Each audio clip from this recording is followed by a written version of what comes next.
everyone. Tara and I have been asked to share some do's and don'ts around concussion management in practice. We practice together in an interprofessional clinic, seeing concussion patients with both acute and persistent symptoms. We are both primary care providers here in Northern Ontario. Thanks, Shannon. So we thought we'd start, and that it would be helpful to share with you 3 high-yield areas of reinforcement for clinical practice, with some practical tips of management in primary care. First up is education and anticipatory guidance. We really want to focus with individuals to reinforce normal recovery timelines. Gone are the days that we should be telling people everyone recovers in 14 days. Normal recovery varies based on age and concurrent factors. For adults, we're expecting a general recovery around the 14-day mark. However, for children and adolescents, the research supports closer to 4 weeks, and reassurance about this is really important. We also want to reinforce early reintegration. Across all age groups, the notion of cocooning or isolating until symptom resolution is gone, and it's been shown to be associated with worse outcomes. Educate all patients that their symptoms are akin to a vehicle's engine gas light. It can come on to signal that it's time to take a break. Symptoms do not indicate that harm is being done to their brain. As such, reintegrating activities and anticipating more breaks has been shown to be a better approach and can be applied to all areas of life: school, work, activities of daily living, exercise, social encounters. We should not be telling patients to wait until they are symptom-free to re-engage. We do want to ensure that we are telling patients to avoid high-risk activities.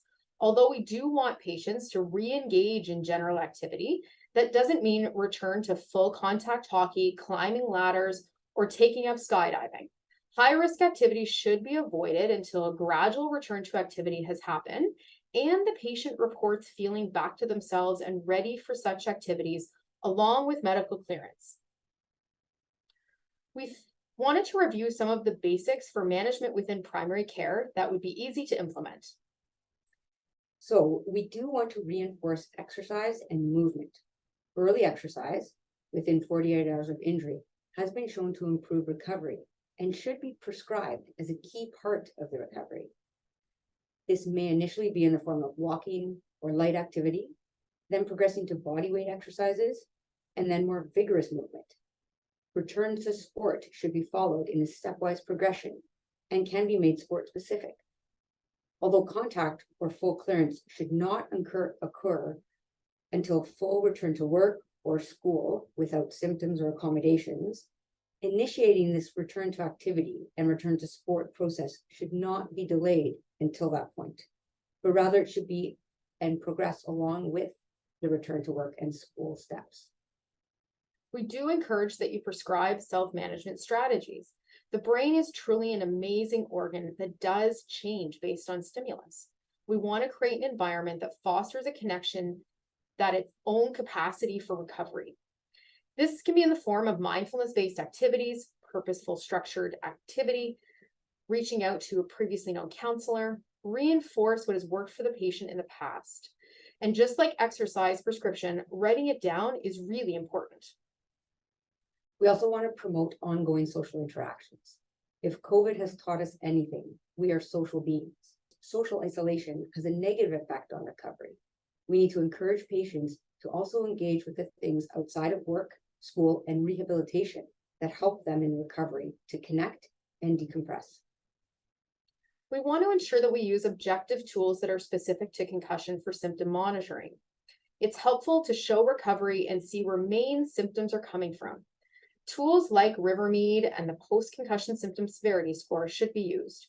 We do keep in mind that for those who have symptoms that are persisting longer than what we would expect for a normal recovery, we don't want to become overly symptom focused.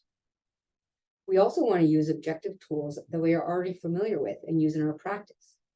It is important to recognize the overlap in symptoms with conditions like menopause, mood disorders like depression or anxiety. We have tools to diagnose and manage these. For example, GAD-7, PHQ-9, HIT-6 for migraine. These can help us identify and treat appropriately. And lastly, we do want to ensure frequent follow-up. Although this can be a challenge in primary care, Frequent follow-up is essential to identifying barriers quickly and provide reassurance along the course of recovery.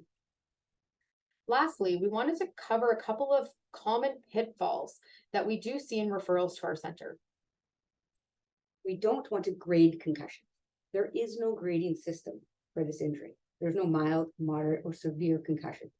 It's binary. They either have one or they don't. Grading only applies when discussing traumatic brain injury, for which concussion is a subset of mild traumatic brain injury. We explain to patients that the symptoms they present with are often contextual, meaning the presentation and severity of symptoms are linked to their environment, their pre-existing factors, and their perception or cognitive construct of the injury itself. So in the context of concussion, severity of symptoms are not necessarily linked to the severity of the mechanism of injury. For example, a patient with pre-existing migraine and mood disorder are more likely to present with worsening of these symptoms. They weren't caused by the injury itself, but are contextual to that patient. We don't want to leave symptoms untreated. When symptoms such as migraine are left untreated, they generally become more challenging to manage. Focus on treating symptoms with tools you already have in your toolbox, rather than trying to use a different approach for medical management. For example, for headaches, advise patients to hydrate, ensure adequate protein, treat with over-the-counter medications as appropriate, and follow up within 1 to 2 weeks. If they're meeting the diagnostic criteria for migraine, consider a migraine abortive medication. The same approach should be used for mood, sleep, and any other clusters of symptoms. We also don't want to use a SCAT for in-office assessment. The SCAT is a sideline tool meant to be used immediately after an injury. There are tools such as the Ontario-based Brain Injury Guidelines for Concussion or the Center for Effective Practices Primary Care Concussion tool that are more appropriate for the primary care approach and are inclusive of education and comorbid recovery factors. Don't allow patients to self-clear.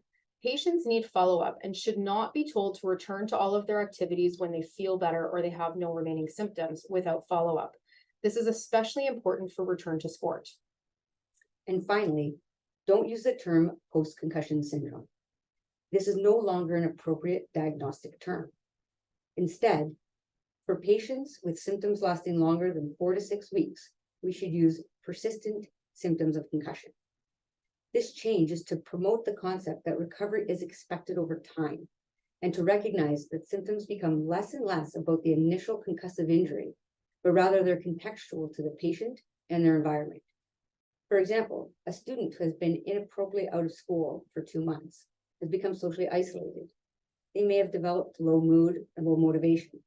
These are not directly caused by the initial injury, but rather the context of their recovery.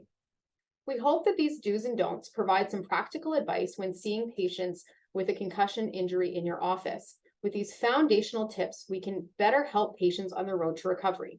For more information and to register for Echo Concussion, please visit the website listed or scan the QR code below. Thanks, everyone.